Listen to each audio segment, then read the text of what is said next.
Hey again, I'm so sorry we got cut off, but I'll continue the Facebook Live we were doing about solids because I know there's a lot of moms out there. Hi Stephanie, I saw you there too, and a bunch of moms asking me questions. So I just wanted to continue because I just wanted to make it brief, and then if you have any specific questions, just go ahead and post them, like comment on the section below, and then I can talk a little bit more about them in another Facebook Live, or I'll message you directly. So in regards to, I was talking about which foods to choose to offer your baby. So make sure that you choose wisely the foods that you're offering your baby to be as nutritious as possible, and also to have as much iron as possible and as much protein as possible. So it's really good that you're mixing in your fruits and veggies and stuff like that, but make sure that you introduce also meats and stuff like that. For some reason, I started to read a lot about that, and a lot of people have the impression that you have to introduce meats and things like that really late on. So it's not necessarily true. It's not that it's going to be more difficult for your baby to digest or anything. I would suggest that the first foods maybe be like fruit and veg, things like that, but soon afterwards starting to introduce those meats and stuff like that. The only things that you don't want to introduce too early is things like, for example, like fish, things like nuts and things with dairy, just because they could cause allergies. So that's something you want to avoid right now, and maybe after the 1 year mark you want to introduce those when you speak with your pediatrician too. Okay, so going back to it, so from 6 to 7 months, your baby should only be eating once per day. Okay, remember, it's really, really important that you understand that your baby should be getting most of their nutrition from your breast milk. Okay, that's the really, really important thing to remember. And then gradually after that, like once they reach the 7 to 9 month mark, then you can start to introduce food like twice per day and things like that. And again, small amounts. Remember, first nurse your baby, and about an hour after that, then give your baby solids. And again, really, I know it's really hard because we're kind of drilled into our head that we have to finish the food that we eat.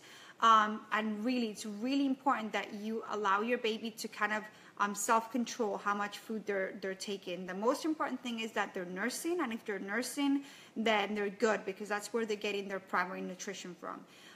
The only thing is, if you're trying to wean your baby, then maybe you want to introduce a little bit more often the solids in the day.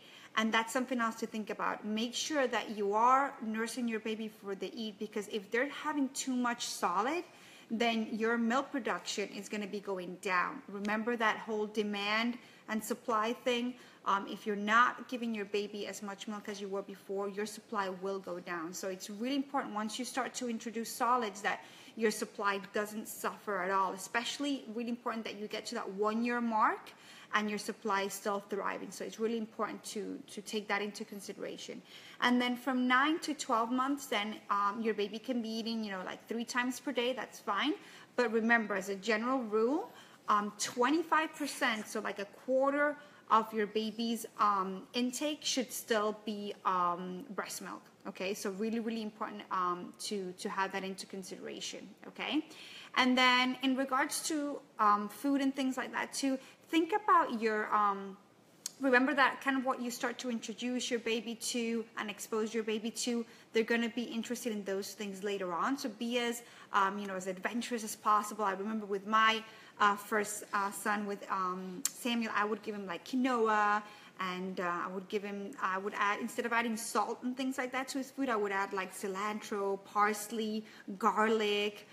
Sometimes I would put a little bit of turmeric and things like that to make the food a little bit more adventurous. And then another thing is, if you tend to eat like small meals per day instead of having like 3 big meals per day, that's another way you want to start to educate your child to eat, so their eating habits kind of start to form at this stage too, the way that you feed the baby. So that's something else to really think about. But I'll be doing more Facebook Lives and stuff like that in regards to solids and breast milk and stuff like that, because I'm right now going through that journey or that stage of my journey. So I want to make sure that you guys are part of it, because I know there's a lot of mommies out there that are facing those challenges and things like that too. So I want to make sure to include you. And please, if you have any questions, please comment below so that I can get to you. Maybe we can exchange ideas and stuff like that. But right now, this little guy is getting like maybe once per day.